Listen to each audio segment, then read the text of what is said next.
guys, Editing Jackie here, and I wanted to pop in for a quick second because this video was actually filmed back in March when I had just finished the book and I had just done the live show for the Throne of Glass read along.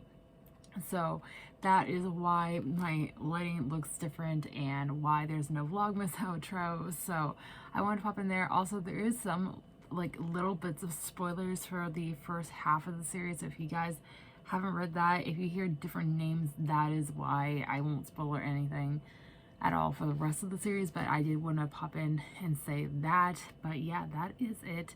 Hope you guys enjoyed this review, and I'll see you guys tomorrow for Vlogmas Day 6. Bye. Welcome back to my channel. My name is Jackie, and today I am here to do a book review. And today I'm going to be doing a non-spoiler review for Kingdom of Ash by Sarah J. Maas, the 7th and final book in the Throne of Glass series. I finally finished the series, guys. After almost 4 years of reading it, I have finished it. And I was putting off this book for so long. If you guys have been following my channel for the past almost 4 years, be 4 years in May since I've been on book 2, you would know I have been reading this series since the fall of 2016. So the same year I started my channel. I binge read the first 5 books in the series in the span of 2 weeks. And I put off the last 2 books for so long, and now I finally finished this one. I'm so excited to talk about this book and my non-spoilery thoughts about it. If you guys would like to hear any spoilers about this book, I will go ahead and link the live show I did with Cassie, Brittany, and Paula up on the screen. That just happened a couple days ago from when I'm filming this video.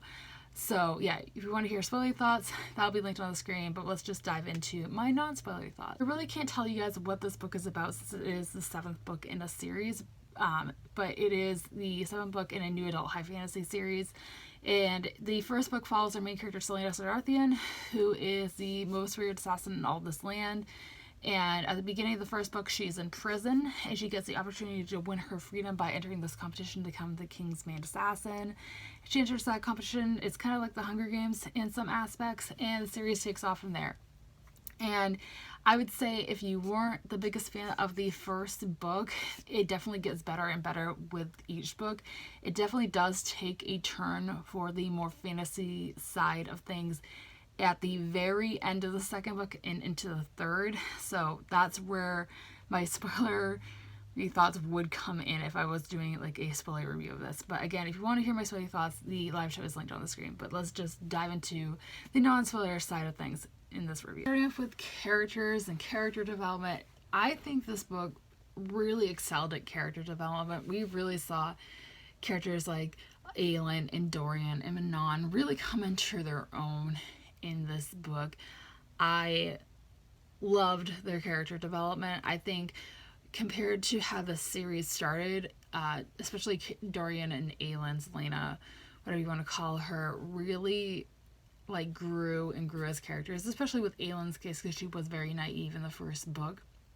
But Dorian, I think this book, he came into his powers. I love that aspect of him. I think Sarah J. Maas did a really great job with all the characters in this final book in this series, but especially those two, Dorian and Aelin. I think she did a fantastic job on growing their character development. Diving into relationships, I think this is a very romance-heavy series. It isn't like the main focus of the storyline like Sarah J. Maas's other series, The Court of Thorns and Roses, is. But it is there, and it is a major part of the series. And I think the romances were nicely tied up in this series, or this final book, I should say. I think all of them, which developed after the 3rd book, were great. I love most of them. There's a couple that I have mixed feelings on. There isn't really any of that I hate, but I think they were all really nicely done, and I love the relationships overall. Let's dive into the plot. So the plot, this is where I do have a little bit mixed opinions on the plot overall. I think the magic system could have been explained a lot better, and I know when I was talking with the girls in the live show, that was one thing that we all agreed on. Is I wish the magic system was developed just a tiny bit more and explained a lot more.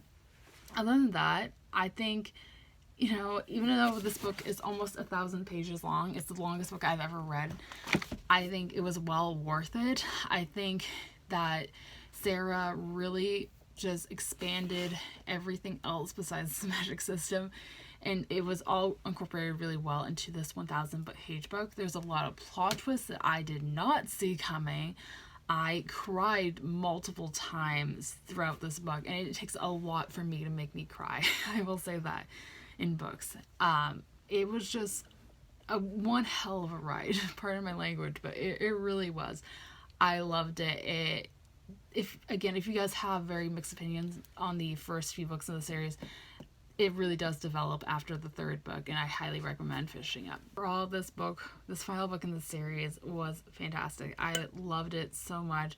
Again, this series has been one hell of a ride over the past 4 years for me, and it's really sad to see it end. But you know what? I think Sarah did a really, really great job with it, and I think she ended up on a really great note. I do see the potential for a spin-off series or a spin-off standalone book. I could see that happening. Sarah hasn't confirmed anything, so I'm not going to say much about it. But I could see potential for that. I loved it so much, and I gave it a 5 out of 5 stars. This is my opinions on Kingdom of Ash, guys. I hope you guys enjoyed this review. Again, if you would like to hear any spoiler thoughts, the live show is on the screen for you guys. But if you enjoyed this video overall, be sure to give it a big thumbs up and subscribe if you haven't already. I post new videos every Monday, Wednesday, and Friday. If you should, let me know in the comments down below, without spoiling anything for anybody that hasn't read this book, what you guys thought of Kingdom of Ash as a whole, as I'll let you know. And as always, all my social media links are linked down below for you guys to check out if you'd like to follow me on any of those. And all being said, I hope you guys have a fantastic rest of your day, and I will see you soon for another video. Thanks for watching. Bye.